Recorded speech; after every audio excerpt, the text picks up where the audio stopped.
O ar-condicionado do fórum não vencia o calor de Recife, mas deixava a pele de Valquíria arrepiada. Ela estava sentada num banco de madeira, mãos juntas no colo, olhando para o chão. À frente, portas altas, gente entrando e saindo, passos apressados. Cada ruído parecia sentença. Quando chamaram o nome dela, Valquíria levantou devagar. Do lado direito, Vitor já estava de pé com uma expressão que misturava raiva e certeza. Ao lado dele, Samira observava, impecável, como quem veio assistir. Ele não esperou o juiz falar. A voz saiu alta, para todo mundo ouvir. Essa velha está gastando dinheiro que é meu. A palavra velha atravessou Valquíria como um tapa-frio. Algumas pessoas viraram o rosto. Valquíria sentiu o sangue subir, e entendeu que Vitor tinha escolhido aquele palco. Se você está chegando agora, se inscreve no canal Afonso Astori, me diz nos comentários de que cidade você está assistindo e fica comigo até o fim, porque essa história vira de um jeito que ninguém imagina. Murilo, o advogado dela, tocou de leve no braço de Valquíria, pedindo calma. Ele era discreto, voz baixa. Já a advogada de Vitor ajeitou os papéis com um sorriso pequeno, doce demais. Valquíria reconheceu o veneno educado. O juiz, de óculos e expressão neutra, folheou o processo e perguntou por que aquela audiência tinha sido pedida com urgência. A advogada respondeu sem hesitar. Disse que a mãe estava confusa, que gastava sem controle, que era influenciada por terceiros, que havia risco de dilapidação do patrimônio. Patrimônio. A palavra soou como se Valquíria fosse um objeto, não uma pessoa. Valquíria respirou e sentiu o cheiro de papel e café velho vindo do corredor. Queria dizer que sempre pagou as contas. Queria lembrar que segurou a casa quando o marido morreu. Mas Murilo havia avisado. Curto. Calmo. Fatos. O juiz olhou para Valquíria pela primeira vez. A senhora confirma que o seu filho tinha procuração para movimentar as suas contas? Valquíria engoliu seco. Confirmo. Eu assinei quando estava doente. Ele disse que era para resolver coisa do INSS. Vitor soltou um riso rápido, como se aquilo provasse incapacidade. Samira inclinou a cabeça, satisfeita. O juiz anotou algo e perguntou se Valquíria tinha ciência de empréstimos recentes e transferências para terceiros. O estômago dela afundou. Não. Eu só descobri depois. Descobri que mudaram meu telefone do banco. E que fizeram um empréstimo no meu nome. A sala ficou mais quieta. Vitor se mexeu no lugar. A advogada apressou a fala, tentando recuperar o controle. Disse que tudo tinha sido para ajudar a família. Disse que Valquíria não entendia tecnologia. Disse que ela precisava de alguém para administrar. Valquíria apertou os dedos. A humilhação agora vinha com rótulo. Incapaz. Murilo pediu a palavra. Não atacou. Entregou ao juiz uma folha com carimbo do banco, registro de alteração de telefone e a contestação feita na agência do centro. Em seguida, colocou sobre a mesa uma lista de tentativas de acesso negadas. O juiz franziu a testa pela primeira vez. O senhor Vitor tentou abrir uma nova conta em nome da mãe após a revogação da procuração, disse Murilo. O sistema sinalizou. Temos os registros. Vitor levantou a voz. Eu só estava tentando proteger ela. Quem está colocando coisa na cabeça dela é aquela amiga dela, Iracema. Valquíria sentiu a raiva subir, porque ele falava como se ela fosse uma criança. O juiz levantou a mão, pedindo silêncio. Olhou para Vitor e depois para Samira. A senhora, como esposa, tem algum envolvimento nas movimentações? Samira abriu um sorriso curto. Eu só apoio meu marido. A mãe dele é frágil. E está gastando sem pensar. Até vestido novo ela comprou. Valquíria ouviu vestido novo e sentiu Olinda virar ferida. Um vestido simples, uma alegria pequena, transformada em culpa. O juiz voltou os olhos para ela. Dona Valquíria, a senhora tem condições de administrar suas finanças a partir de hoje? Ali estava a armadilha. Se dissesse não, perdia tudo. Se dissesse sim, eles diriam que era loucura. Valquíria olhou para Murilo. Ele não piscou. Só pousou a mão sobre uma pasta azul, fechada. Ela respirou. Levantou o queixo. Tenho. Sim. Vitor fez um som de deboche. Samira cruzou os braços. A advogada tentou interromper, mas o juiz a cortou. Então eu quero analisar o conjunto probatório, disse ele. E quero ver o documento completo que fundamenta essa disputa. Murilo abriu a pasta azul, mas ainda não tirou o papel. Ele olhou para Valquíria, perguntando sem palavras se ela estava pronta. O coração dela batia no ouvido. 3 palavras. Era isso que ela tinha guardado. Do lado de fora, uma sirene passou distante, e Valquíria pensou no quanto a vida dela tinha virado ocorrência. O juiz pediu que Murilo esclarecesse a saúde mental da cliente, porque a outra parte insistia em fragilidade. Murilo respondeu com firmeza que Valquíria tinha laudo recente, lucidez preservada, e que aquilo desmontava qualquer pedido de interdição. Samira piscou rápido, incomodada, e Vitor apertou o maxilar. Valquíria notou ali a urgência dele, uma pressa que cheirava a dívida e medo. E ela guardou essa pista em silêncio. E, antes do juiz receber o documento, Valquíria percebeu que aquilo não era só sobre dinheiro. Era sobre quem ela seria. Ela abriu a boca. A sala inteira pareceu prender a respiração junto com ela. Valquíria não nasceu pronta para brigar. Ela foi feita de silêncio. Cresceu ouvindo que mulher direita aguenta, que mãe segura a casa e que reclamar só piora as coisas. Quando se casou, ainda jovem, aprendeu o valor de cada compra e o peso de cada conta. A vida nunca foi fácil, mas era organizada.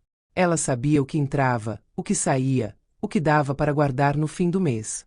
E, por muitos anos, isso bastou para ela se sentir no controle. O controle começou a escorrer no dia em que o marido morreu. Foi um domingo de manhã, céu fechado, cheiro de chuva no ar. Ele caiu na cozinha antes do café. Ela ainda tentou chamar socorro, mas a casa ficou grande demais, vazia demais, e o luto chegou como uma parede. Depois do enterro, Valquíria descobriu que a dor não vinha só da falta. Vinha também das decisões que surgem quando ninguém mais está ali para dividir o peso. Foi nessa fase que Vitor se aproximou de um jeito mais presente. Ele aparecia com sacolas, consertava uma tomada, dizia que a mãe não podia ficar sozinha. Valquíria acreditou. Ele tinha aquela fala de quem sabe resolver, de quem segura o mundo com uma mão só. E ela estava cansada de segurar tudo. No começo, as ajudas eram pequenas. Uma transferência que ela não sabia fazer pelo aplicativo. Um boleto pago para ela não se preocupar. Uma senha anotada num papel para facilitar. Ele dizia, deixa comigo. E ela deixava. Quando Valquíria percebeu, os papéis do banco já tinham sido guardados por ele. O cartão de débito ficou na carteira dele por segurança. O chip do celular foi trocado porque o antigo estava ruim. Vitor falava sempre com pressa, como se a vida fosse urgente e a mãe fosse uma criança lenta. Na Boa Vista, o apartamento de Valquíria tinha poucos luxos e muitos hábitos. Ela ainda comprava na feira, pechinchava com carinho, e voltava para casa sentindo cheiro de coentro e manga madura. Guardava potes de vidro porque um dia podiam servir. Passava pano no chão mesmo com dor no joelho, porque aquilo dava a ela a sensação de que, pelo menos ali dentro, ela mandava. Só que, aos poucos, ela parou de mandar. O primeiro sinal veio numa tarde comum. Valquíria foi ao mercado perto de casa, pegou arroz, feijão, carne moída, um sabonete barato e um pacote de café. Na hora de passar o cartão, a máquina recusou. A moça tentou de novo. Recusou. Valquíria riu sem graça e pagou com dinheiro vivo que carregava para emergências. Quando contou ao filho, ele respondeu rápido, foi instabilidade do sistema, mãe. Amanhã resolve. Depois, vieram os pedidos. Sempre com o mesmo tom de necessidade. O neto estava doente e precisava de remédio. A geladeira queimou. A prestação do carro atrasou. Uma multa apareceu. Vitor falava e já enviava o valor, como se aquilo fosse ordem disfarçada de pedido. Valquíria, com medo de virar a mãe que abandona, dizia sim. Samira entrou nessa história como quem entra devagar, cheirando o terreno. Ela visitava Recife, sentava no sofá e fazia perguntas demais. Perguntava quanto custava o condomínio, se Valquíria tinha seguro, se o apartamento era próprio. E comentava, com uma delicadeza falsa, que um imóvel bem localizado valia muito. Depois soltava frases sobre modernizar a cozinha, trocar piso, abrir a sala. Valquíria sorria e mudava de assunto. A intenção ficou mais clara quando Valquíria adoeceu. Foi uma infecção que derrubou ela por semanas. Febre, fraqueza, tontura. Vitor assumiu tudo. Levou ela a uma clínica em Boa Viagem, comprou remédios e apareceu com papel para ela assinar. Disse que era para resolver coisa do INSS, que evitaria filas e dor de cabeça. Valquíria assinou sem ler. Não era só confiança. Era cansaço, era medo de estar sozinha, era vontade de acreditar que o filho fazia por amor.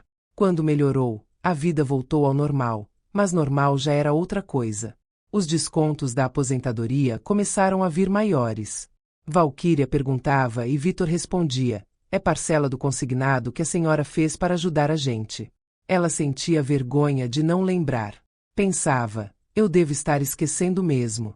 E essa dúvida era o gancho perfeito para prender alguém. Iracema, amiga de infância, foi a primeira a estranhar. Numa tarde, enquanto tomavam café, ela perguntou por que Valquíria não guardava os extratos. Valquíria respondeu que Vitor organizava. Iracema franziu a testa. Disse que filho bom ajuda, mas não toma a vida da mãe. Valquíria ficou irritada por dentro, não com Iracema, mas com a ideia de suspeitar do próprio filho. Nos meses seguintes, Valquíria começou a notar coisas pequenas. Mensagens do banco que ela não recebia mais. Ligações de cobrança que ela não reconhecia. Um gerente perguntando se ela tinha certeza de uma transferência. Vitor sempre tinha uma explicação pronta. Falava: mãe, não se meta nisso. Deixa comigo. A senhora só se estressa. E toda vez que ele dizia isso, Valquíria sentia o mundo ficando menor. Na véspera da viagem para Olinda, Iracema insistiu. Disse que Valquíria precisava fazer algo por si, nem que fosse comprar uma roupa nova. Valquíria quase recusou, por culpa. Depois lembrou de quantas vezes tinha dito sim para todo mundo e não para ela mesma. Aceitou. O vestido foi o primeiro gesto de liberdade. E por isso doeu tanto quando Vitor gritou. A humilhação não foi só a palavra velha. Foi a certeza de que, para ele, ela já não era mãe. Era caixa eletrônico. Naquela noite, com a casa em silêncio, Valquíria pegou o envelope do banco que estava em cima da mesa e ficou olhando para ele. Não abriu de imediato. A mão ficou parada. O coração também. Ela sabia que, quando abrisse, não teria como fingir de novo. Ela rasgou o envelope devagar. O papel fez um barulho seco, como se confirmasse um segredo. Valquíria começou a ler. E, linha por linha, viu que o amor tinha sido usado como senha. Agora! Iracema conhecia Valquíria desde menina, daqueles tempos em que as ruas de Recife pareciam menores e todo mundo sabia o nome do padeiro. Ela era o tipo de mulher que não baixava os olhos para ninguém. Tinha 64 anos, cabelo castanho já riscado de branco e uma risada que vinha antes da tristeza. Quando viu Valquíria encolhendo dentro do próprio apartamento, entendeu. Aquilo não era só luto. Era cerco. Na semana do aniversário de Valquíria, Iracema apareceu sem avisar, trazendo um bolo simples e um saquinho de suspiros. Encontrou a amiga com a casa arrumada demais, como se arrumar fosse oração. Valquíria falou pouco, ofereceu café, e desviou toda vez que Iracema tocava em dinheiro ou em Vitor. Iracema observou a mesa. Havia um envelope do banco, outro de condomínio e um papel com senhas rabiscadas. Ela perguntou, com calma, quem estava pagando aquilo. Valquíria respondeu: o menino resolve. Iracema não discutiu. Só guardou por dentro. Quando a pessoa está presa, primeiro precisa lembrar que existe porta. 2 dias depois, Iracema ligou cedo e disse que iria buscar Valquíria para passear em Olinda. Valquíria tentou recusar. Disse que tinha roupa velha, que o joelho doía, que era melhor ficar em casa. Iracema cortou com firmeza doce. Disse que ninguém vira santa por sofrer. Disse que Valquíria merecia uma tarde sem pedir licença. Em Olinda, caminharam pela Rua do Amparo devagar, olhando vitrines, ouvindo música de rua, desviando de turistas. Valquíria parecia mais leve, como se o ar daquela cidade antiga lembrasse quem ela tinha sido antes de virar só mãe. Iracema entrou com ela numa loja pequena e escolheu vestidos para experimentar. Valquíria riu, sem acreditar. Quando provou um azul escuro simples, ela se olhou no espelho e sentiu um susto. Ainda havia uma mulher ali. Não só uma viúva. Não só uma conta. Uma mulher. O vestido não era barato, mas também não era exagero. Valquíria fez as contas mentalmente, como sempre fez, e decidiu que dava.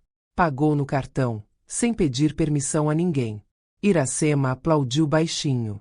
Depois comeram tapioca na feira, com queijo coalho, e Valquíria falou de quando o filho era pequeno e dormia no colo. Ela falou com saudade e orgulho, e Iracema deixou, porque orgulho também é remédio. No fim da tarde, voltaram para Recife. Valquíria carregava a sacola como quem leva um segredo bom. No elevador do prédio, ela ajeitou o cabelo e disse que talvez usasse o vestido na missa do domingo. Iracema sorriu e disse que sim. A porta do apartamento estava destrancada. Bem na volta.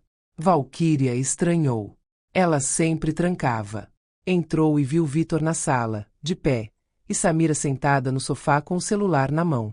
O ar ficou pesado. Iracema parou na entrada, mas não recuou. Vitor olhou para a sacola e perguntou: comprou o quê? Valquíria respondeu com um sorriso pequeno: um vestido. Faz tempo que eu não compro nada para mim. Foi rápido. O rosto dele mudou, como se o gesto dela fosse traição. Ele deu um passo à frente, a voz subiu, e o apartamento pareceu encolher. Essa velha está gastando dinheiro que é meu. Iracema soltou um som de indignação. Valquíria sentiu a palavra velha entrar no peito e cortar por dentro. Samira nem levantou a cabeça. Só ficou ali, quieta, como se aquilo fosse uma cena combinada. Valquíria tentou manter a voz firme. Disse que era dinheiro da aposentadoria dela. Vitor riu, e o riso foi pior que o grito. Disse que ele administrava tudo. Disse que ela não sabia nem quanto tinha na conta. Iracema deu um passo e disse: respeite sua mãe. Vitor virou para ela com raiva e disse que não era da conta dela. Valquíria levantou a mão para Iracema parar. Não era defesa do filho. Era estratégia. Ela sentiu que brigar seria perder. Ela olhou para Samira. Samira levantou os olhos pela primeira vez. O olhar era frio, avaliando, como quem mede se a vítima ainda tem força. Valquíria percebeu o ensaio. Percebeu que a humilhação era recado. Valquíria respirou e falou devagar. Então me devolva meus acessos do banco. Vitor piscou, surpreso. Perguntou para quê. Valquíria respondeu que queria ver a conta. Agora. Ele tentou usar doçura falsa. Disse que ela ia se confundir, que ia se estressar. Samira mexeu no celular, e Valquíria viu a máscara no rosto dela. Valquíria sentiu medo, mas foi um medo diferente. Era o medo de acordar e descobrir que a vida tinha sido tomada. Ela repetiu, mais firme: eu me confundo ou eu mando. Vitor se irritou. Disse que ela estava sendo influenciada. Disse que Iracema colocava coisa na cabeça dela. Disse que ela tinha que confiar no filho. Valquíria ouviu a palavra confiar e pensou no papel assinado quando estava doente. Pensou no chip trocado. Pensou no cartão falhando. Pensou em quantas vezes aceitou explicações prontas só para não encarar a verdade. Vitor pegou a chave reserva da gaveta e colocou no bolso, como se fosse direito dele. Samira levantou e caminhou pelo corredor, abrindo uma porta, olhando o quarto, como se já estivesse escolhendo lugar. Valquíria sentiu um arrepio de invasão. Iracema não foi embora de imediato. Pediu para Valquíria mostrar onde guardava documentos. Valquíria abriu uma gaveta e encontrou pastas fora do lugar, contas dobradas de qualquer jeito, até uma cópia do RG que ela não lembrava de ter tirado. Iracema sugeriu uma coisa simples: anotar tudo o que tivesse acontecido nos últimos meses, datas em que o cartão falhou, pedidos de dinheiro, frases ditas. Iracema fotografou os envelopes e pediu que Valquíria guardasse tudo numa pasta só. Disse: amanhã a gente vai ao banco. Sem avisar ninguém, nem ao Vitor. Na saída, Vitor disse que voltaria depois, que conversariam com calma. Disse que ela estava exagerando. Disse que ela devia pensar na família. Quando a porta fechou, o silêncio ficou pesado no apartamento. Valquíria segurou a sacola do vestido e, por um segundo, sentiu vergonha do próprio desejo. Iracema colocou a mão no ombro dela e disse: "Não é o vestido. É a coleira." Valquíria assentiu sem chorar. Caminhou até a mesa, puxou a cadeira e olhou para o envelope do banco. Ela não abriu ainda. Mas, naquela noite, soube que abriria. E que, depois de abrir, nada voltaria a ser como antes. A porta fechou e o apartamento pareceu respirar aliviado, mas Valquíria não. O silêncio que ficou não era paz. Era aquele silêncio pesado, que faz a gente ouvir o próprio coração batendo como se fosse barulho de culpa. Ela deixou a sacola do vestido em cima do sofá. Não teve coragem de guardar. Aquele tecido azul escuro, tão simples, agora parecia prova de crime. Valquíria foi até a cozinha, ligou o rádio por costume, mas desligou na mesma hora. Não queria notícia. A notícia estava dentro da casa. Iracema já tinha ido embora, prometendo voltar cedo. Antes de sair, fez Valquíria jurar que não ligaria para o filho naquela noite. Disse que ele ia tentar enrolar, que iria chorar, gritar ou fazer vítima. Valquíria concordou, mas por dentro a culpa mastigava. A culpa vinha com a voz do passado dizendo: "Mãe, perdoa tudo." Ela foi até a mesa, puxou o envelope do banco para perto e ficou olhando como se fosse uma cobra enrolada. A mão demorou a tocar. O papel tinha um vinco no canto, como se alguém já tivesse pegado e colocado de volta. Valquíria pensou no marido. Pensou na última vez que ele sentou naquela mesma cadeira e falou sobre dinheiro com calma, como se fosse assunto de casal. Pensou na sensação de ter alguém do lado. A solidão não era só falta de companhia. Era falta de testemunha. Quando não há testemunha, qualquer mentira vira fácil. Ela rasgou o envelope devagar. O som do papel abrindo foi seco, definitivo. Dentro havia folhas dobradas e uma carta com letras pequenas. Ela colocou tudo na mesa, alisou com as palmas, e começou a ler. No primeiro parágrafo, nada. No segundo, nada. A mesma linguagem fria de banco. Mas então os números apareceram. E foi como se o ar mudasse. Transferência para terceiros. Um valor que ela não lembrava de ter autorizado. Outro valor, dias depois, para outra conta. Pagamento de boleto com um código que não era dela. E, no meio da lista, saques. Valquíria parou na primeira linha de saque e ficou olhando. A data era recente. O horário era cedo. O local não era Recife. Campinas, São Paulo. Ela releu. Releu de novo. A letra não mudava. O nome da cidade não mudava. O valor não mudava. A garganta dela fechou. Ela nunca tinha ido a Campinas. Nem de passagem. Nem por sonho. O máximo que tinha feito era assistir reportagens sobre São Paulo na televisão e pensar como era longe. O corpo reagiu primeiro do que a cabeça. As mãos ficaram frias. A nuca arrepiou. O estômago embrulhou. Ela sentiu uma vergonha quente, como se tivesse sido pega fazendo algo errado. Era absurdo, mas era assim que a manipulação funciona. Faz a vítima se sentir culpada por ser roubada. Valquíria levantou e começou a andar pela sala sem rumo. Abriu a janela, deixou o ar entrar, mas o ar não trouxe calma. Ela encostou na parede e pensou. O filho sempre dizia que cartão falhava por sistema. O filho sempre dizia que banco era confuso. O filho sempre pedia foto de documento com pressa. O filho sempre tinha uma desculpa pronta. E, agora, os números não pediam desculpa. Eles só estavam ali, nus, mostrando que ela vinha se recusando a ver. Ela voltou para a mesa e continuou lendo. Havia mais do que ela podia engolir de uma vez. Não era uma transferência isolada, uma confusão, um erro do banco. Era uma sequência. Um desenho. Um hábito. Valquíria sentiu algo se quebrar por dentro. Não era amor. Amor não quebra. Era a ilusão. Ela pegou o celular e, por instinto, abriu o aplicativo do banco. Tentou entrar. Senha. Erro. Tentou outra. Erro. Pediu recuperação. A mensagem de confirmação não chegou. Ela esperou. Nada. Então entendeu. O código não ia para ela. Ia para outro número. O número que alguém colocou no lugar do dela.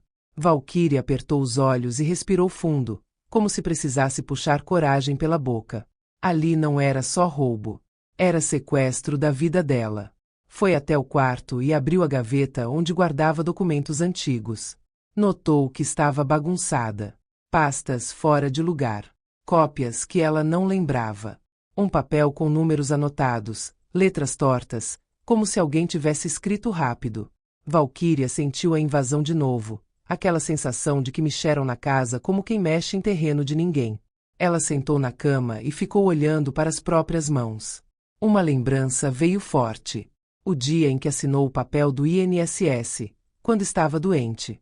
Vitor em pé, dizendo só assina aqui, mãe, é para facilitar. A caneta tremendo. Ela confiando porque precisava confiar. Porque admitir desconfiança naquele momento seria admitir que estava sozinha de verdade. Valquíria levantou e voltou à sala. Pegou uma folha em branco e começou a escrever, do jeito que Iracema tinha sugerido. Sem drama. Só fatos. Dia do cartão recusado no mercado. Dia em que Vitor pediu foto do RG. Dia em que falaram que geladeira queimou. Dia em que ele mencionou consignado. Dia em que Samira comentou sobre modernizar o apartamento. Dia do vestido. Dia do grito. A cada linha, o peito apertava menos e a cabeça clareava mais. Era como se ela estivesse saindo de um nevoeiro, passo por passo. A raiva veio junto com a clareza. Não uma raiva barulhenta. Uma raiva quieta, densa, de quem finalmente enxerga a injustiça. Valquíria lembrou do jeito que Vitor falou velha. Lembrou do jeito que Samira ficou calma. Lembrou da chave reserva indo para o bolso dele. A chave não era o metal. A chave era o controle. Ela olhou de novo para o extrato e sentiu uma decisão crescer sem alarde. Amanhã ela iria ao banco. Cedo. Antes de Vitor acordar. Sem avisar. Sem pedir autorização. Sem dar chance para ele preparar outra história. Valquíria recolheu os papéis e colocou tudo numa pasta. Guardou na bolsa, como se estivesse levando prova para salvar a própria vida. Depois pegou o vestido e pendurou no armário, com cuidado. Não por vaidade. Por símbolo. Era como dizer para si mesma que aquilo não tinha sido erro. Tinha sido início. Antes de dormir, ela pensou em ligar para o filho. Pensou em ouvir a voz dele e tentar acreditar que havia explicação. Mas, pela primeira vez, ela não obedeceu essa vontade. Deitou e encarou o teto. O apartamento estava escuro, mas Valquíria não. Ela estava acesa. E a luz que acorda não volta a apagar fácil. Valquíria acordou antes do despertador, como se o corpo tivesse entendido que aquele não era um dia comum. O sol ainda nascia tímido sobre Recife, e o bairro da Boa Vista começava a acordar com o som distante de ônibus e vendedores abrindo portas. Ela se levantou devagar, sentindo o peso dos anos nos joelhos, mas algo dentro dela estava mais leve. Não era alegria. Era foco. Tomou o café sem ligar o rádio. Separou os documentos, colocou o envelope do banco, a lista de datas que tinha escrito na noite anterior e a identidade dentro da bolsa. Antes de sair, olhou para o espelho do corredor e ajeitou o cabelo. Não por vaidade. Por respeito próprio. No caminho até o centro do Recife, o trânsito parecia mais barulhento que o normal. Valquíria observava as pessoas nas calçadas, cada uma carregando seus problemas invisíveis. Pela primeira vez, ela não sentia que o problema era só dela.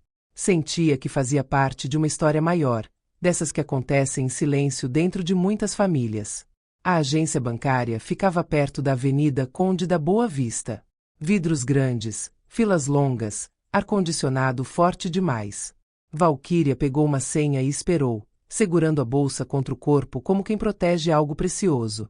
Quando chamaram seu número, ela foi até o balcão e pediu para falar com a gerente. Não sabia exatamente como explicar, mas sabia que não podia mais se calar. Poucos minutos depois, uma mulher de cabelo curto, óculos finos e postura firme apareceu. Chamava-se Zuleika. Tinha aquele jeito de quem já viu muitos problemas e não se assusta fácil. Valquíria sentou diante dela e começou a falar com a voz baixa, mas clara. Contou sobre o filho, sobre as contas, sobre o cartão recusado, sobre o extrato que não fazia sentido. Entregou os papéis com mãos trêmulas. Zuleika leu em silêncio, digitou no computador e pediu o documento de identidade. Seus olhos ficaram mais atentos a cada informação que surgia na tela. Dona Valquíria, a senhora assinou uma procuração para o seu filho? Valquíria sentiu o estômago apertar. Assinei quando estava doente. Ele disse que era para resolver coisa do INSS. Zuleika respirou fundo. Esse tipo de procuração dá poderes amplos. Ele pode movimentar a conta, pedir empréstimos, trocar telefone cadastrado, emitir novos cartões. Valquíria sentiu um frio percorrer a espinha. Então, ele controla tudo. Controlava, corrigiu Zuleika. Se a senhora quiser, podemos reverter isso agora. Aquela frase soou como porta se abrindo. Quero, respondeu Valquíria, sem hesitar. Zuleika começou a agir com rapidez. Cancelou cartões, redefiniu senhas, atualizou o número de telefone para o de Valquíria e bloqueou acessos antigos. Explicou cada passo com paciência, como se estivesse devolvendo algo que tinha sido roubado. Enquanto digitava, comentou com naturalidade que casos assim eram mais comuns do que as pessoas imaginavam. Filhos, sobrinhos, companheiros que se aproveitavam da confiança e da fragilidade de parentes mais velhos. Valquíria ouviu sem falar, mas cada palavra reforçava o que ela já suspeitava. Aquilo não era desorganização. Era abuso. Quando Zuleika imprimiu o extrato completo dos últimos meses, Valquíria sentiu o coração acelerar. Transferências sucessivas. Pagamentos que ela não reconhecia. Saques em cidades diferentes. E, no meio da lista, algo novo. Um empréstimo consignado recente. Alto. Parcelas já sendo descontadas da aposentadoria. Eu nunca fiz isso, disse Valquíria, com a voz falhando. Zuleika assentiu. Consta aqui que foi contratado online, usando seus dados e autorização digital. Valquíria fechou os olhos por um instante. Não era só controle. Era endividamento em seu nome. E o dinheiro foi para onde? Perguntou. Zuleika digitou mais um pouco e virou a tela. Para uma conta em Belo Horizonte, vinculada a uma empresa. O nome da empresa não dizia nada. Soava vazio, quase falso. Empresa fantasma, murmurou Zuleika, com um tom seco. Valquíria sentiu a raiva subir. Não a raiva explosiva. A raiva fria de quem começa a entender o desenho completo. Eu posso cancelar esse empréstimo? Perguntou. Vamos tentar bloquear e contestar. Mas a senhora precisa registrar ocorrência e falar com o advogado. Isso é sério. Zuleika imprimiu relatórios, carimbou documentos e organizou tudo numa pasta. Antes de entregar, olhou nos olhos de Valquíria. A senhora não está sozinha nisso. E não é incapaz. Pelo contrário, está fazendo certo. Aquelas palavras atingiram Valquíria com força. Fazia tempo que ninguém falava com ela sem tom de pena ou condescendência. Ao sair do banco, o calor de Recife pareceu mais intenso. O barulho da rua, os vendedores, os ônibus, tudo parecia mais vivo. Valquíria segurava a pasta contra o peito como quem segura uma prova de libertação. Ela parou em uma padaria próxima e sentou por alguns minutos, respirando. Pediu um café simples. Enquanto mexia a colher na xícara, pensou em quantas vezes tinha duvidado de si mesma nos últimos anos. Pensou em como deixaram ela acreditar que era confusa, lenta, dependente. Agora havia números, datas, assinaturas, registros. Não eram opiniões. Eram fatos. O celular vibrou dentro da bolsa. Uma mensagem de Vitor. Mãe, preciso falar com você hoje. Urgente. Valquíria leu sem responder. Não sentiu mais o impulso imediato de se explicar. Pela primeira vez, ela tinha algo mais importante do que agradar o filho. Guardou o celular e terminou o café em silêncio. À tarde, foi até uma papelaria em Casa Amarela e comprou uma pasta maior, separadores e um caderno. Em casa, organizou tudo com cuidado: extratos, cópias, datas, comprovantes. Cada folha era um tijolo numa parede que ela estava construindo para se proteger. Enquanto organizava, percebeu uma coisa nova. Não era só vítima. Ela estava virando testemunha. No fim do dia, recebeu uma ligação de um número desconhecido. A voz do outro lado era feminina, jovem e nervosa. Dona Valquíria, a senhora não me conhece, mas eu trabalhei na loja onde seu filho costuma comprar coisas. Eu ouvi ele comentando sobre um empréstimo no nome da senhora. Ele disse rindo que a senhora nem sabia. O coração de Valquíria acelerou. Ele falou mais alguma coisa? Perguntou. Falou que, quando a senhora morrer, a casa vai ficar para ele de qualquer jeito. A ligação caiu logo depois, como se a pessoa tivesse medo de continuar. Valquíria ficou parada, segurando o telefone. A palavra casa ecoou na mente. Ela olhou para o corredor, para as paredes do apartamento, para os móveis antigos, para cada canto que tinha história. E lembrou de algo que nunca contou a Vítor. Um testamento. Simples. Antigo. Feito por prudência, não por desconfiança. Ela sorriu de leve, não por maldade, mas por lucidez. Naquele dia, Valquíria entendeu duas coisas. O filho tinha pressa. E pressa quase sempre esconde um desespero. Aquela noite caiu em Recife como se o céu quisesse abafar a cidade. Valquíria não conseguiu jantar direito. O café da tarde ainda estava no estômago como pedra. A ligação da moça desconhecida ecoava na cabeça dela, repetindo a frase sobre o empréstimo e, principalmente, sobre a casa. A casa. Valquíria andou pelo corredor devagar, passando a mão na parede como quem confirma que ainda está ali. O piso antigo rangia em alguns pontos, o que sempre irritou Vítor e sempre acalmou Valquíria.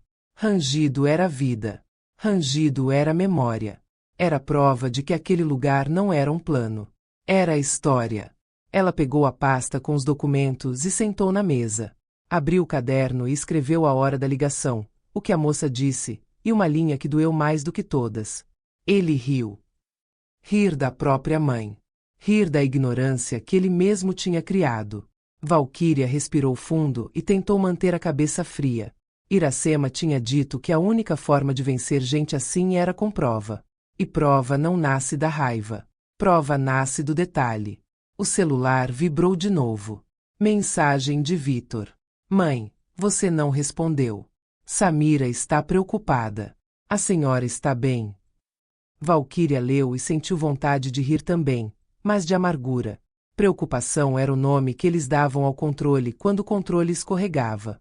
Ela não respondeu. Guardou o celular na bolsa, como se guardasse uma arma descarregada. Não ia atirar palavra à toa. Na manhã seguinte, Iracema chegou cedo. Nem precisou bater muito. Valquíria abriu a porta com olhos de quem não tinha dormido. Eu sabia, Iracema disse, só de olhar para ela. Eles vão apertar. Valquíria mostrou os papéis e contou da ligação. Iracema ficou séria de um jeito raro. Isso é gente de fora falando. Gente de fora é perigoso para eles. Porque não tem culpa. Valquíria pegou um papel e escreveu uma pergunta simples. Quem é a moça? Mas ela não tinha o número, porque a ligação tinha caído rápido, e o telefone mostrava apenas como desconhecido. Parecia que alguém tinha feito questão de não deixar rastro. Iracema sugeriu que Valquíria fosse com Murilo naquele mesmo dia. Não para brigar. Para organizar estratégia. Valquíria concordou. Em Casa Amarela, o escritório de Murilo tinha cheiro de papel e ventilador antigo. Ele ouviu tudo sem interromper, com uma calma que dava raiva no começo, mas que, depois, virava segurança. Quando Valquíria falou da ligação e da frase sobre a casa, ele não se surpreendeu. Isso explica a urgência, Murilo disse. Se ele está endividado, ele precisa do patrimônio como saída.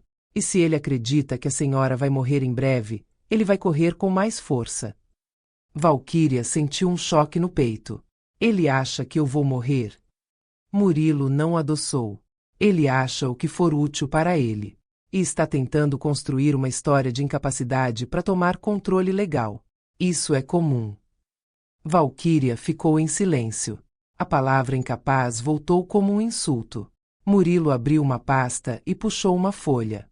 Agora eu preciso que a senhora me diga uma coisa. A senhora tem testamento? Valquíria demorou um segundo. Não por dúvida. por vergonha de ter guardado aquilo até de si mesma. Ela assentiu. Tenho. Fiz quando meu marido morreu. Foi uma amiga dele que me orientou. Eu nunca contei ao Vitor.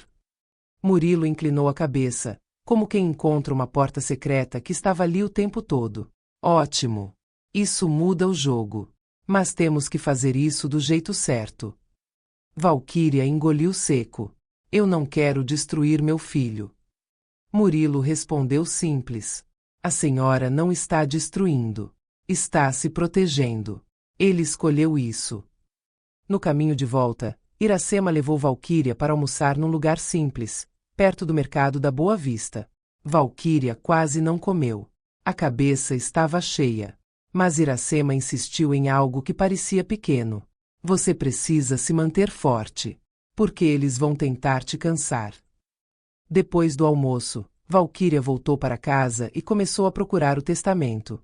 Guardava tudo em um lugar que achava seguro, dentro de uma caixa de sapato velha, atrás de toalhas de mesa que quase nunca usava. As mãos tremiam quando ela puxou a caixa. Não de medo do papel. De medo do que o papel representava. Ela encontrou. O testamento era simples, reconhecido, sem poesia. Mas tinha uma frase que, agora, parecia escrita para salvar a vida dela. A maior parte ficava protegida para o neto, com regras claras. Vitor teria parte, mas não teria comando. E Samira não teria acesso direto. Valquíria fechou os olhos. Não era vingança. Era prudência.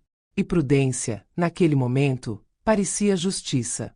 No fim da tarde, uma nova peça entrou no quebra-cabeça. Valquíria recebeu uma ligação do banco. Era Zuleika. Dona Valquíria, aconteceu mais uma tentativa de alteração cadastral. Foi negada, mas eu preciso registrar. Tentaram atualizar o telefone e solicitar um novo cartão.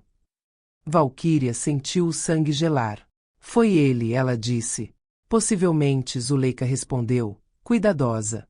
Mas o importante é que ficou registrado. E isso pode fortalecer seu caso. Valquíria agradeceu e desligou. O celular na mão parecia pesado.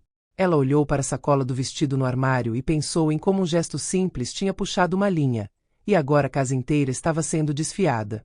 O céu já escurecia quando alguém bateu na porta com força. Valquíria parou.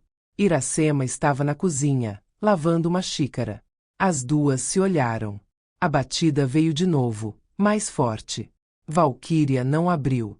Falou por trás da porta. Quem é? A voz de Vitor respondeu, alta demais para um corredor. Abre. Eu sei que você está aí. Você está sendo manipulada. Iracema deu um passo, mas Valquíria segurou o braço dela. Não queria confusão. Queria prova. Vitor continuou. Você vai estragar tudo. Você está gastando o que é meu. Você está me deixando sem saída. Sem saída.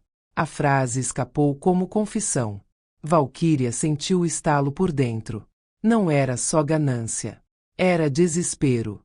Se você está assistindo e já viveu pressão da própria família por dinheiro, se inscreve no canal Afonso História agora. E me diz nos comentários de onde você está vendo essa história, porque eu quero saber quantas pessoas já passaram por isso. Do lado de fora, Vitor baixou o tom por um instante, fingindo calma. Mãe, eu só quero conversar. A gente resolve isso entre a gente. Valquíria respondeu firme. Não tem conversa no grito. Eu não vou abrir. Samira apareceu na voz dele, de repente, mais fria que antes. Então a senhora vai nos obrigar a tomar providências. A senhora está sendo irresponsável. Valquíria encostou a testa na porta, sentindo o coração bater forte, mas a voz saiu controlada. Tomem. Houve um silêncio curto. Depois, passos se afastando. Valquíria ficou ali alguns segundos, até ter certeza de que tinham ido. Quando voltou para a sala, as mãos estavam geladas, mas a cabeça estava clara. Eles iam escalar. Na manhã seguinte, o carteiro deixou um envelope no prédio. Valquíria reconheceu pelo jeito como o porteiro a chamou, com um cuidado estranho. Ela pegou o envelope e sentiu o peso antes mesmo de ler. Era uma notificação extrajudicial. Palavras difíceis, mas intenção simples. Diziam que ela precisava prestar contas. Diziam que ela colocava o patrimônio em risco. Diziam que, se ela não colaborasse, eles buscariam medidas judiciais para proteger os bens e a própria Valquíria. Iracema leu por cima do ombro e fez um som de desprezo. Agora virou oficial.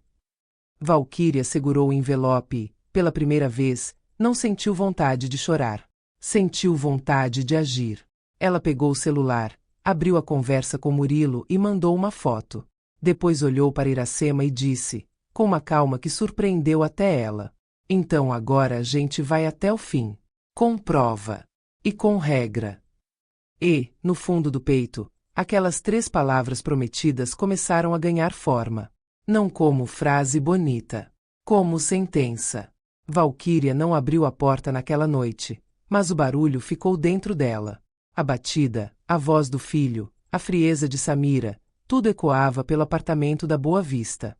Ela sabia que, se cedesse agora, nunca mais teria paz nem voz dentro daquela casa sozinha.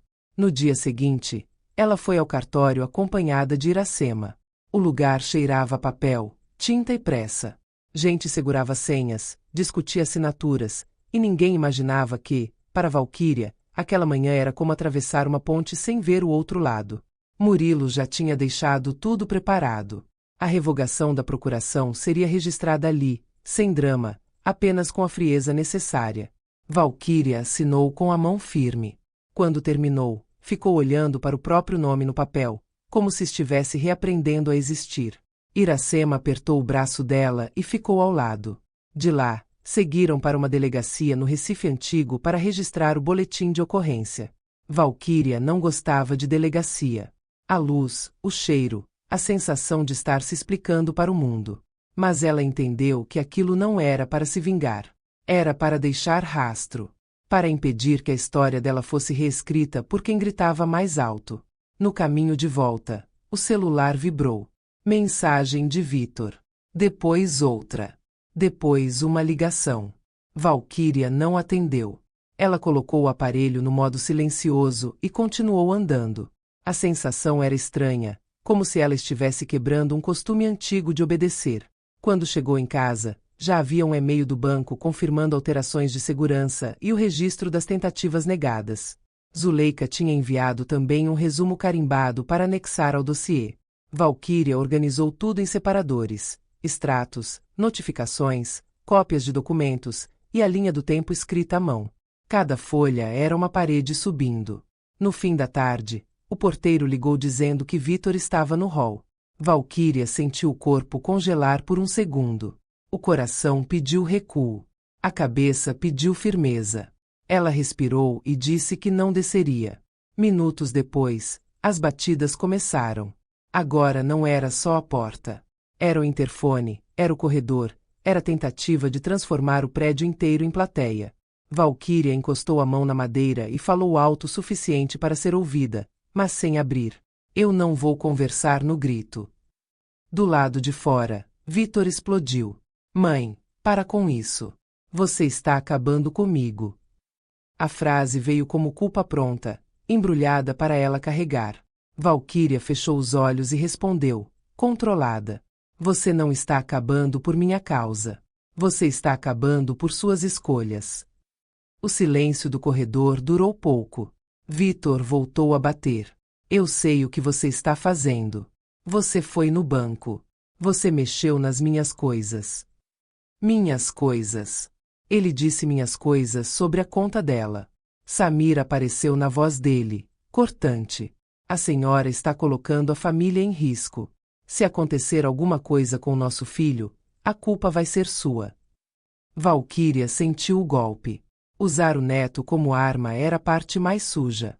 Ela respirou fundo, lembrando das orientações de Murilo. Frases curtas, fatos, nada de discussão. Meu neto não é moeda. E meu dinheiro não é de vocês. Se você está assistindo e isso está mexendo com você, se inscreve no canal Afonso Astori agora e comenta de que cidade do Brasil você está vendo. Quanto mais gente fala, menos gente sofre calada. Do outro lado, Vitor mudou o tom de repente, tentando parecer calmo. Mãe, abre. A gente conversa. Eu peço desculpa pelo jeito que falei. Foi nervoso. Valquíria reconheceu o teatro. Era sempre assim: grito, culpa, doçura, e depois controle de novo. Ela não cedeu. Eu só converso com meu advogado presente. A palavra advogado foi como fósforo. Vitor perdeu a máscara. Você vai me denunciar? Você vai me colocar como ladrão? Depois de tudo que eu fiz por você. Valquíria sentiu a tristeza subir, porque, no fundo, ela queria que o filho fosse alguém diferente. Mas a tristeza não mandou mais. Quem mandou foi a lucidez. Você fez por você. Samira soltou uma risada curta, sem charme. Então a senhora escolheu guerra. Valquíria respondeu sem aumentar a voz. Eu escolhi limites. Houve passos se afastando e um barulho de elevador. Valquíria esperou até o prédio ficar quieto. Depois, foi até a janela e viu o carro dele saindo rápido. Ela voltou para a mesa e anotou a hora, o que foi dito e as ameaças. Iracema sugeriu gravar da próxima vez. Murilo também tinha orientado: registrar tudo, porque quem tenta dominar pela vergonha odeia prova. Na manhã seguinte, Valquíria recebeu uma ligação do banco. Zuleika informou que houve nova tentativa de solicitar segunda via de cartão e alterar o endereço. Tudo negado. Tudo registrado. Valquíria agradeceu e pediu que cada ocorrência fosse enviada por escrito. Zuleika prometeu. À tarde, Murilo passou no apartamento. Ele revisou a pasta, separou o que era mais forte e explicou o próximo passo. A notificação extrajudicial que tinham enviado era só o começo. Se Vitor insistisse, iria tentar uma medida judicial para assumir a administração. E para isso ele precisava pintar Valquíria como instável. Murilo então entregou um papel a ela. Eu já agendei uma avaliação médica simples. Não é porque a senhora precisa provar sanidade para o seu filho. É para blindar o processo. Valquíria leu, assentiu, e sentiu um orgulho silencioso. Eles queriam chamar ela de confusa. Ela responderia com laudo. Quando Murilo foi embora, o celular de Valquíria vibrou com uma mensagem final de Vitor. Você vai se arrepender. Eu não vou perder o que é meu. Valquíria olhou para a tela e não respondeu. Em vez disso, abriu a pasta e colocou a mensagem impressa junto com as outras provas. Depois foi até a porta e conferiu a fechadura nova, 2 vezes. Naquela noite, ela não dormiu cedo. Sentou na sala com a luz baixa e pensou no neto, no marido, na vida inteira de sacrifícios. E pensou também numa verdade dura: amor sem limite vira licença para abuso. Do lado de fora, a cidade seguia. Dentro, Valquíria se preparava para a próxima sala, aquela em que ninguém grita e todo mundo precisa provar.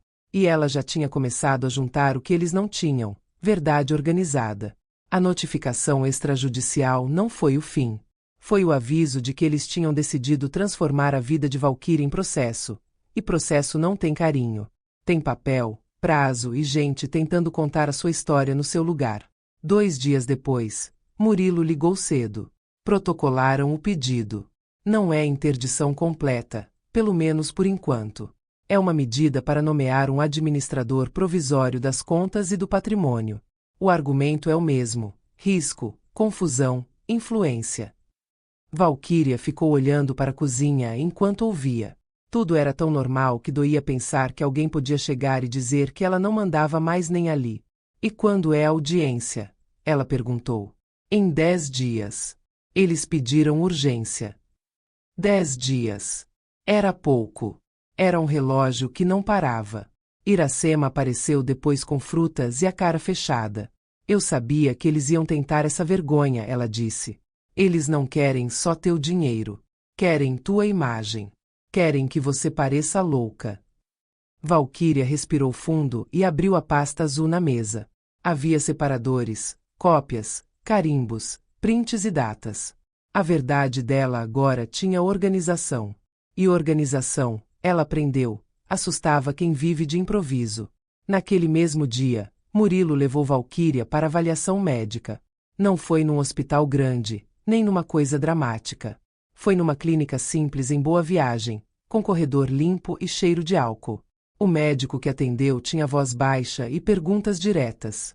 Fez testes simples, pediu para ela lembrar palavras, contar datas, explicar como pagava contas, como tomava remédios, como chegaria em casa sozinha. Valquíria respondeu com clareza. E, enquanto falava, sentiu uma raiva mansa. Ela não precisava provar lucidez para o filho. Mas se era isso que blindava a liberdade dela, ela provaria olhando nos olhos do mundo. Quando saíram, Murilo guardou o protocolo do laudo na pasta. Isso aqui corta metade do teatro deles, ele disse. Valquíria assentiu. Só que teatro não morre fácil. Ele muda de máscara. Na manhã seguinte, o condomínio ligou. Alguém tinha pedido cópia da ata e informações do imóvel, dizendo ser representante da proprietária. O porteiro reconheceu o nome de Samira e ficou desconfortável. Valquíria anotou tudo. Murilo pediu que ela formalizasse uma carta ao condomínio autorizando apenas contatos por escrito e apenas por meio do advogado. Mais tarde, uma vizinha do andar de baixo, Dona Otiliana, chamou Valquíria no corredor e falou baixinho. Menina, teu filho estava aqui ontem perguntando se a senhora anda esquecida, se a senhora toma remédio forte, essas coisas. Valquíria sentiu vergonha, como se a vida dela tivesse virado fofoca de elevador. Depois sentiu raiva, porque entendeu a tática. Eles queriam preparar testemunhas. Queriam plantar dúvida na boca dos outros para colher poder na sala do juiz. À noite, veio o golpe mais baixo. Vitor mandou mensagem dizendo que estava preocupado com a saúde dela e que tinha marcado uma consulta com um especialista em memória, porque ela estava se confundindo. Valquíria leu e sentiu o estômago revirar. Era a mesma culpa vestida de cuidado. Ela não respondeu. Em vez disso, mandou a mensagem para Murilo e colocou uma cópia impressa na pasta. Murilo ligou em seguida. Perfeito. Ele está escrevendo a narrativa para o processo. Cada mensagem dessas é prova do padrão. Iracema ficou olhando para Valquíria com uma mistura de tristeza e fogo. Ele está te apagando em vida, Iracema disse. E eu quero ver ele tentando fazer isso dentro de uma sala oficial. Valquíria não gostava de imaginar o filho numa sala oficial. Ainda era filho. Ainda doía. Mas ela não podia mais fingir que dor era argumento. Nos dias seguintes, Murilo fez a lista do que seria levado. Extratos completos, registros de tentativa de alteração cadastral, contestação do empréstimo consignado, boletim de ocorrência e o laudo médico. Além disso, ele pediu que Zuleika assinasse uma declaração do banco explicando a troca de telefone e os bloqueios, com datas e códigos internos. Zuleika entregou tudo com seriedade. Disse que a situação era clara, houve movimentação incompatível com o padrão da cliente, e houve tentativas repetidas de reassumir o controle após a revogação da procuração. Valquíria leu e sentiu algo raro. Confiança em si mesma. Mas o relógio não deixava respirar. Faltavam 4 dias para a audiência quando Vitor apareceu de novo no prédio, desta vez sem gritar. Ele ficou no hall e pediu para o porteiro chamar a mãe. O porteiro, cauteloso, avisou Valquíria. Iracema estava na sala e quis descer. Valquíria segurou a mão dela. Não. Ele quer cena. Valquíria desceu sozinha, mas não passou da porta de vidro do hall. Ficou à distância, como quem coloca uma linha no chão. Vitor tentou sorrir. Mãe, olha o que isso virou. A senhora vai mesmo me enfrentar na justiça? Valquíria respondeu curto. Eu vou me proteger. Samira apareceu atrás dele, com o mesmo olhar frio, e falou como quem já ensaiou. A senhora está sendo usada por gente que quer seu patrimônio. E depois vai ficar sozinha. Valquíria sentiu o veneno tentando virar medo. Ela olhou para Vitor. Você gritou que meu dinheiro era seu. Quem começou isso foi você. Vitor apertou os lábios. Eu estava nervoso. Valquíria não discutiu. Só disse uma frase que Murilo repetia sempre. Fato não tem nervoso. Samira deu um passo à frente. Então a senhora vai aceitar a consequência. Se perder, não venha pedir perdão. Valquíria olhou para ela sem tremer. Eu não estou pedindo nada. Eu estou exigindo. Samira regalou os olhos, um segundo apenas, como se não esperasse aquela palavra. E Valquíria percebeu o que era poder, Não era gritar. Era não voltar para o lugar de sempre. Quando subiu, Murilo ligou de novo. A audiência tinha sido confirmada para amanhã de segunda, e a sala já estava definida. Ele pediu que Valquíria dormisse cedo, se alimentasse bem e evitasse qualquer contato direto até lá. Na noite anterior, Valquíria deixou a roupa separada, a bolsa com documentos pronta e a pasta fechada com elástico. Ela sentou na mesa e encarou o testamento por alguns segundos, sem abrir para ninguém. Aquilo era a porta trancada da história. Eles não sabiam. E não saber era o erro deles. Ela apagou a luz da sala e foi para o quarto. O coração ainda doía, mas a cabeça estava firme. No dia seguinte, o sol mal tinha nascido quando Valquíria e Murilo entraram no prédio do fórum. O corredor tinha cheiro de café e papel. Gente esperando, gente sussurrando, gente fingindo calma. Murilo apontou para a porta. É ali. Hoje tudo muda. Valquíria respirou fundo e caminhou. O corredor do fórum parecia mais frio do que deveria. Não era só o ar-condicionado. Era a sensação de que ali dentro a vida das pessoas vira papel, e papel não tem pena. Valquíria caminhava ao lado de Murilo segurando a pasta como quem segura o próprio nome. Do outro lado do corredor, Vitor já estava lá. De camisa social, postura dura, aquele olhar de quem entrou decidido a vencer. Samira estava ao lado, impecável, com o mesmo rosto calmo de sempre, como se a dor dos outros fosse só cenário. Quando chamaram o processo, Valquíria entrou e sentiu a sala inteira se ajustar para observar. Um escrevente, uma mesa, cadeiras, o juiz com expressão neutra. Era uma sala pequena, mas a humilhação de ser julgada por um filho tornava tudo enorme. Murilo orientou com o olhar. Respira, curto, firme. O juiz conferiu os dados e começou direto. A parte requerente pede nomeação de administrador provisório, alegando risco de dilapidação e incapacidade. A parte requerida contesta, alegando abuso financeiro e fraude. Vamos ouvir. A advogada de Vitor se levantou primeiro. A voz dela era mansa, medida, quase carinhosa. Excelência, estamos aqui por preocupação. Dona Valquíria é idosa, vulnerável, vive sozinha. Foi convencida por terceiros a retirar do filho o acesso que sempre garantiu segurança. Ela está gastando sem controle. Há risco real ao patrimônio, inclusive ao próprio sustento dela. Pedimos medida provisória para protegê-la.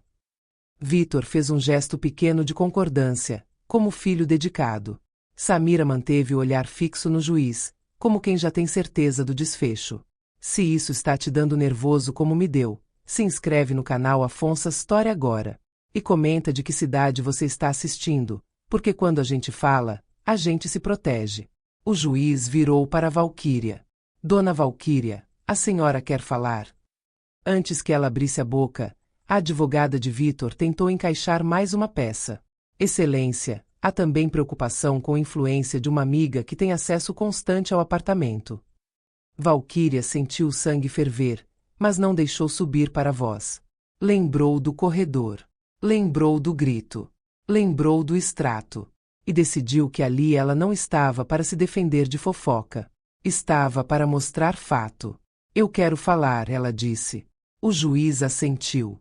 Valquíria olhou para Vitor primeiro. Não com ódio. Com uma tristeza firme. Meu filho gritou na minha casa que meu dinheiro era dele. Isso não foi nervoso. Foi verdade saindo. Vitor mexeu a mandíbula, incomodado. A advogada tentou interromper, mas o juiz pediu que Valquíria continuasse.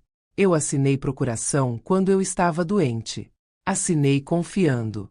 Depois disso, eu parei de receber códigos do banco. Meu cartão começou a falhar.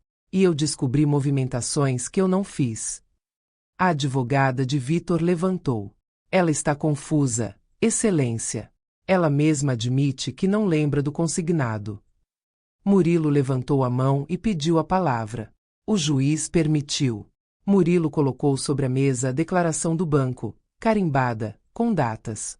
Em seguida, anexou o registro de troca de telefone cadastrado e as tentativas de alteração após a revogação da procuração. O juiz leu em silêncio por alguns segundos. O rosto dele mudou pouco, mas mudou. Aqui consta alteração de telefone para envio de códigos, e tentativa posterior de reverter após revogação. Isso é fato, ele disse, sem olhar para ninguém em específico. Samira piscou rápido. Vitor mudou a postura na cadeira. Murilo falou curto. Excelência, também consta empréstimo consignado contratado online, no nome da requerente, com destino para conta de terceiros. A cliente contestou, registrou ocorrência e retomou os acessos com suporte do banco. A advogada de Vitor tentou manter o tom doce. Isso pode ter sido golpe externo. Dona Valquíria é idosa. Alguém pode ter usado os dados dela. O filho só tentou ajudar. Valquíria sentiu vontade de rir de novo. Golpe externo. Como se o golpe tivesse entrado pela janela sozinho. O juiz olhou para ela. A senhora tem condições de administrar sua vida financeira? Valquíria respondeu sem tremor. Tenho. E tenho laudo. Murilo entregou o laudo médico. Não era um texto longo. Era direto, lucidez preservada, orientação no tempo e espaço, capacidade de decisão. O juiz passou os olhos, assentiu e colocou o papel ao lado. Então não há base para alegação de incapacidade neste ponto, ele disse. A discussão passa a ser conduta e proteção patrimonial. Vitor se inclinou para frente, perdendo um pouco a compostura. Excelência, eu só queria evitar que ela fosse enganada. Ela gasta, ela compra coisa, ela nem sabe o que está fazendo. Valquíria olhou para ele e disse, baixo, mas firme. Eu sei exatamente o que eu estou fazendo. Eu estou parando de ser usada. Samira soltou um suspiro contido, como quem não aguenta mais o roteiro atrasado. A advogada tentou provocar. Dona Valquíria, a senhora está acusando seu próprio filho de crime? A sala pareceu prender o ar. Valquíria sentiu a dor subindo, aquela dor antiga de mãe que quer proteger o filho até do erro. Mas então ela lembrou do saque em Campinas. Lembrou do empréstimo. Lembrou da frase. Ele riu. Ela respondeu com 3 palavras, sem levantar a voz. Eu tenho provas. Se você está aqui porque já viu família virar inimiga por dinheiro, se inscreve no canal Afonso Story. E me diz se você perdoaria um filho depois de ver os extratos. Eu quero ler sua opinião. O juiz apoiou as mãos na mesa. Quais provas adicionais além dos extratos e dos registros bancários? Murilo abriu a pasta azul, aquela que ele tinha mantido fechada até ali. Valquíria sentiu o coração bater forte, mas não recuou. A pasta era o limite entre a vida antiga e a nova. Murilo colocou sobre a mesa um conjunto de documentos e falou com cuidado. Excelência, além da contestação do empréstimo e das tentativas de alteração cadastral, existe um documento que define o destino do patrimônio e impede controle indevido por terceiros. A advogada de Vitor ergueu as sobrancelhas. Que documento? Murilo respondeu sem olhar para ela. Um testamento. A palavra testamento caiu na sala como pedra. Samira perdeu o ar por um segundo. Vitor arregalou os olhos e depois tentou disfarçar com um riso curto. Testamento? Ela está inventando isso agora. Valquíria falou, firme. Eu fiz anos atrás. Por prudência. Eu nunca te contei porque eu não imaginava que um dia eu teria medo de você. O juiz pediu o documento. Murilo colocou o testamento na frente dele, mas ainda não explicou tudo. Deixou o papel falar primeiro.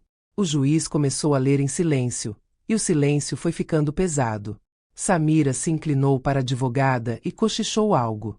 Vitor tamborilou os dedos na mesa, impaciente. A impaciência dele era confissão.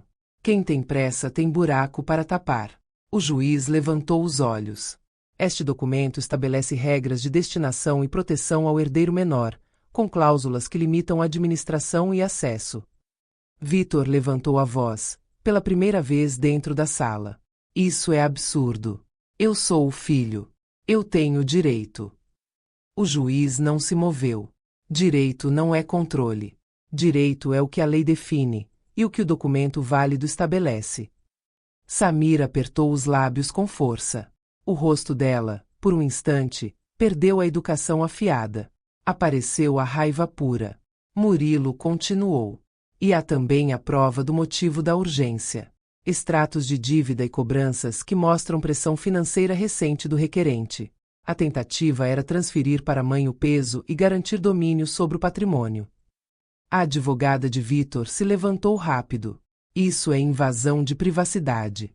Isso não prova nada. Murilo respondeu. Prova padrão de conduta e motivo. E o banco provou o resto. Valquíria sentiu o impulso de falar muito, explicar tudo, desabafar anos. Mas segurou. Lembrou do plano. Curto. Fato. E a frase final. Ele disse que eu estava gastando o dinheiro dele. Mas o dinheiro era meu. E o plano era me apagar. Se você quer ver o momento em que o manipulador perde a máscara, se inscreve no canal Afonso Astori agora, porque o que acontece depois disso é o tipo de justiça que dá alívio no peito. O juiz respirou fundo e virou uma página do testamento. Depois outra. Olhou para a advogada de Vitor. Eu quero o documento completo anexado oficialmente e quero a confirmação formal do cartório. Quero também o relatório completo do banco e os registros das tentativas de alteração. A partir disso, vou decidir medidas provisórias. Vitor se mexeu na cadeira como se tivesse levado um golpe no estômago. Samira ficou imóvel, mas os olhos dela estavam duros, calculando o próximo passo. O juiz encerrou a fala com a mesma frieza que tinha começado, só que agora a frieza estava a favor de Valquíria. A verdade aqui não é sentimento. É documento. Valquíria apertou a alça da bolsa e sentiu, pela primeira vez em muito tempo, que não estava pedindo para ser respeitada. Ela estava sendo reconhecida como dona de si. Quando saíram da sala, Vitor passou por ela e sussurrou com raiva, baixo, para ninguém ouvir. Você acabou comigo. Valquíria olhou para ele sem tremer e respondeu apenas. Você começou. E, enquanto caminhava pelo corredor do fórum, ela soube que o que vinha a seguir não seria fácil. Mas seria definitivo. Valquíria saiu do fórum com as pernas firmes. Não era vitória completa ainda, mas era um chão de volta. Murilo caminhava ao lado dela, segurando a pasta como quem segura uma chave. No corredor, o barulho de passos e papéis continuava, indiferente, mas Valquíria não era mais indiferente para si mesma. Do lado de fora, o sol do Recife bateu no rosto dela com força. Iracema esperava na calçada, braços cruzados, olhos atentos. Quando viu Valquíria, não perguntou nada. Só abraçou. Um abraço curto, daqueles que dizem, eu sabia que você conseguia. Murilo pediu que elas fossem direto ao escritório. A decisão provisória sairia rápido, e qualquer passo em falso podia virar munição. No caminho, Valquíria recebeu uma mensagem de Vitor, sem pedido de desculpa, sem carinho. Você me destruiu. Ela leu, respirou, e apagou. Não respondeu. Pela primeira vez, ela entendeu que algumas conversas não são para ser vencidas. São para ser encerradas. No escritório, Murilo abriu o sistema e mostrou o andamento. O juiz havia determinado a juntada integral do testamento, com confirmação do cartório, e solicitou ao banco o relatório completo das alterações cadastrais, emissões de cartão e tentativas de acesso. Mais que isso, negou o pedido de administração provisória por incapacidade, citando o laudo médico e a ausência de base para interdição, e determinou medidas de proteção patrimonial até a conclusão, incluindo bloqueio de novas operações e mudanças cadastrais sem autorização. Valquíria ouviu tudo com atenção. Não entendia cada palavra técnica, mas entendia o sentido. Eles não iam tomar a vida dela por uma frase bonita e uma mentira repetida. Iracema soltou o ar como quem estava segurando fazia dias. Então acabou. Murilo foi honesto. Acabou a tentativa de hoje. Agora vem a parte em que eles tentam negociar, ou tentam atacar de outro jeito. Mas a senhora está blindada. Agora a senhora tem prova e registro. E o registro das tentativas recentes joga contra eles. Valquíria ficou em silêncio. Dentro dela, a palavra blindada tinha um sabor estranho. Ela nunca quis precisar disso com o próprio filho. Na tarde seguinte, Zuleika ligou. Informou que o banco havia enviado os relatórios ao juízo e que as solicitações não autorizadas continuavam bloqueadas. Disse também que a contestação do consignado tinha avançado e que havia chance de suspensão do desconto enquanto investigavam. Valquíria agradeceu e sentiu um alívio pequeno. O alívio durou até Vitor aparecer de novo. Dessa vez, ele não bateu como louco. Ele tocou a campainha uma vez, e depois outra. Valquíria olhou pelo olho mágico. Ele estava sozinho. O rosto mais pálido, a postura menos arrogante. Parecia menor. Valquíria não abriu. Falou pela porta. O que você quer? A voz dele saiu mais baixa. Eu só quero conversar. Sem advogado. Como mãe e filho. Valquíria encostou a mão na madeira. O coração apertou, porque a frase parecia antiga, parecia boa. Mas ela se lembrou do grito, do saque em Campinas, do empréstimo no nome dela, do riso. Conversa não apaga extrato, ela disse. Houve um silêncio. Depois ele falou, rápido, como se a verdade fosse escapar. Eu estava enrolado. Eu devia dinheiro. Foi uma bola de neve. Eu ia devolver. Valquíria fechou os olhos. Ali estava. O motivo. A urgência. A pressa. Não era sobre família. Era sobre buraco. Você ia devolver quando? Ela perguntou. Ele não respondeu. Respirou pesado. Eu errei, ele disse. Mas você me expôs. Você me humilhou. Valquíria sentiu a frase tentando virar culpa de novo. Ela respondeu com calma. Você me humilhou primeiro. E depois tentou me chamar de incapaz. Eu só parei de aceitar. Vitor ficou quieto. Quando falou de novo, a voz veio quebrada. Eu posso consertar. Eu posso voltar a ser teu filho. Valquíria sentiu lágrimas chegando, mas não deixou cair na voz. Você sempre foi meu filho. Mas isso não te dá direito ao meu nome, nem ao meu dinheiro, nem à minha casa. Ela ouviu um soluço contido do outro lado, e por um segundo, quase abriu. Quase. Mas lembrou do neto e do testamento, lembrou do que precisava proteger. Se você quiser consertar, faz do jeito certo, ela continuou. Devolve o que foi tirado. Assume por escrito. E aceita meus limites. Do outro lado, ele não respondeu. Os passos se afastaram. Naquela noite, Valquíria não se sentiu vitoriosa. Sentiu luto. Luto do filho que ela achou que tinha. E esse luto doía quase igual ao outro. No domingo, ela foi à missa com o vestido azul de Olinda. Caminhou devagar, sentiu olhares, mas não baixou a cabeça. Depois, voltou para casa e fez uma lista simples de novas regras, como quem protege uma porta. Nada de procuração ampla. Nada de senha compartilhada. Nada de chave reserva fora da confiança. Tudo por escrito. Tudo com testemunha quando necessário. Ela também decidiu uma coisa que não estava no processo, mas estava na alma. Organizou o testamento com Murilo, reforçou as cláusulas de proteção ao neto e incluiu uma orientação de cuidado, para que ninguém usasse doença como arma no futuro. Não era vingança. Era prevenção. Alguns dias depois, Iracema trouxe um caderno novo e disse que Valquíria devia escrever sua história, nem que fosse para lembrar a si mesma. Valquíria riu e respondeu que não sabia se tinha coragem. Iracema apontou para a fechadura nova. Coragem você já tem. Valquíria abriu o caderno e escreveu a primeira frase. Eu acordei. E, ao escrever, sentiu que a dor não tinha sido em vão.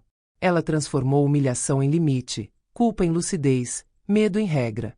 E se você quer mais histórias de justiça, liberdade e recomeço, se inscreve agora no canal Afonso Story e comenta se você acha que família pode tudo, ou se limite também é amor.